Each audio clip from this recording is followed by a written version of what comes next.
وعلیکم السلام ورحمۃ اللہ وبرکاتہ۔ محترم بھائی نے یہ پوسٹ کی ہے جس میں یہ 2 حدیثیں لکھی ہیں، دونوں کا الگ ذکر کروں گا انشاءاللہ۔ پہلی حدیث یہ برائی سے روکنے کی 3 صورتیں۔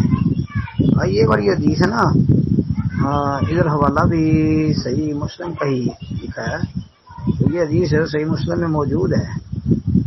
ابو سعید خدری رضی اللہ تعالیٰ عنہ حدیث کے راوی ہیں، مر رأى منکم منکرا فلیغیرہ بیدیہ فإن لم یستطع فبلسانہ فإن لم یستطع فبقلبہ وذلک اضعف الایمان کما قال النبی صلی اللہ علیہ وسلم۔ جی ابو سعید خدری کہتے ہیں نبی صلی اللہ علیہ وسلم نے فرمایا کہ جو تم میں سے برائی دیکھے تو اس کو اپنے ہاتھ سے روکے، اگر اس کی طاقت نہ رکھتا ہو اس کو اپنی زبان سے روکے، اگر اس کی بھی طاقت نہ رکھتا ہو تو پھر دل میں اس برائی کو برا جانے۔ اور فرمایا دل میں برا جاننا یہ ایمان کا کمزور ترین درجہ ہے۔